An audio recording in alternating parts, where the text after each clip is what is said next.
Nhưng khi về đến Nhật, người Nhật lại sáng tác thêm một cái thang âm ngũ cung của riêng họ. Ví dụ như cái bản nhạc truyền thống sau.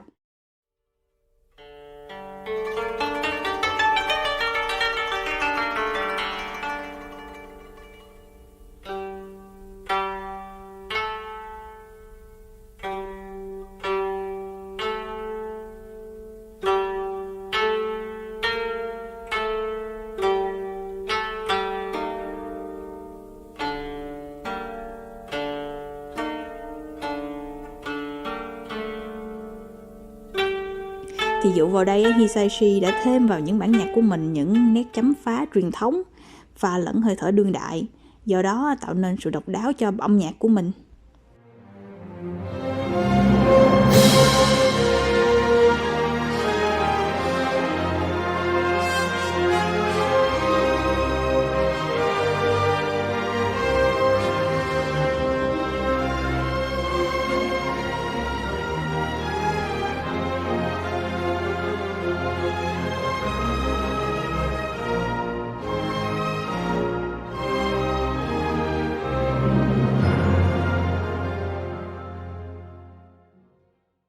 Yếu tố thứ ba, những bản nhạc của Hisaishi vẫn nhằm mục đích phục vụ cho một bộ phim, nên dĩ nhiên vẫn sẽ có những biến tấu để phù hợp với nội dung phim. Thì cái tài của Hisaishi là ở chỗ trong âm nhạc của ông, ngoài hai yếu tố kể trên ra, mình vẫn có thể nghe được rất nhiều phong cách quen thuộc. Giờ mình cùng so sánh giữa hai phong cách nha. Ví dụ như ở đây nè, mình có một chút nhạc Bach. Cô sẽ phát bản nhạc của Bach trước, rồi tới nhạc phim Ghibli. Tương tự như vậy cho những nhạc sĩ khác nha.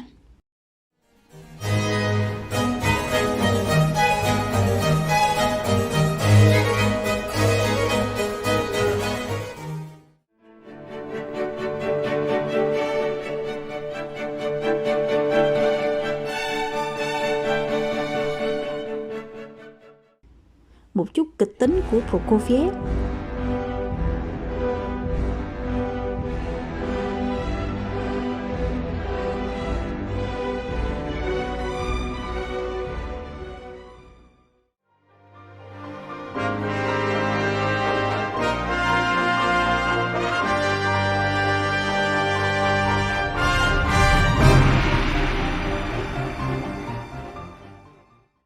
Hay là một chút jazz của Miles Davis.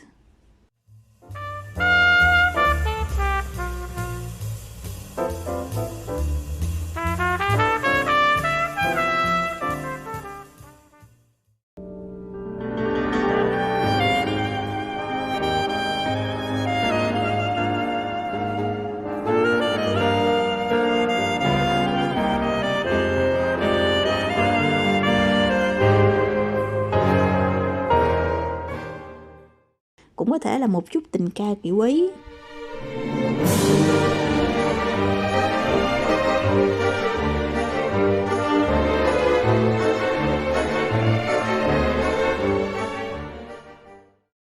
Hoặc là một chút dân ca từ Nhật Bản.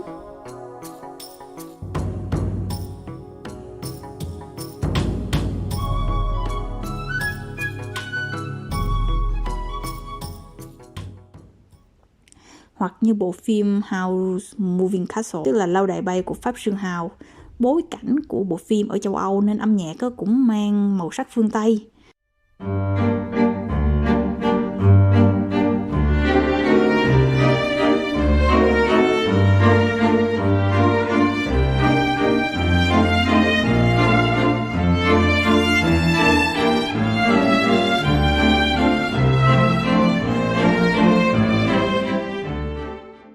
Trong khi đó, trong phim Vùng đất linh hồn hay Công chúa Mononoke là những bộ phim mang màu sắc Á Đông, thì nhạc phim lại lấy ý tưởng từ những bản nhạc truyền thống Nhật Bản.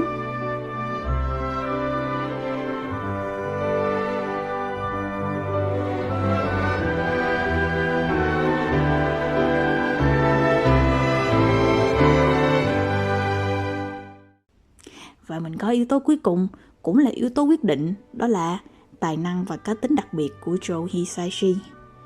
Nếu không đủ tài năng thì không thể có được những yếu tố trên. Một người có thể hòa quyện mọi trường phái âm nhạc trên thế giới vào tác phẩm của mình mà vẫn giữ lại được cá tính riêng. Thật là độc đáo. Thì sau cùng để kết luận, những yếu tố làm nên vẻ đẹp của nhạc phim Ghibli đó là: 1. Ảnh hưởng của trường phái ấn tượng từ Debussy kết hợp với văn hóa phương Đông, cộng thêm sự đúc kết tinh hoa từ những nhạc sĩ khác trên thế giới, và cuối cùng là tài năng và cá tính của người nhạc sĩ. Từ đó cho ra đời những bản nhạc phim hoạt hình vô cùng xúc động. Và như thế một thế giới mới lại được mở ra, và mình lại được mơ về tuổi thơ một lần nữa.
きらめく灯し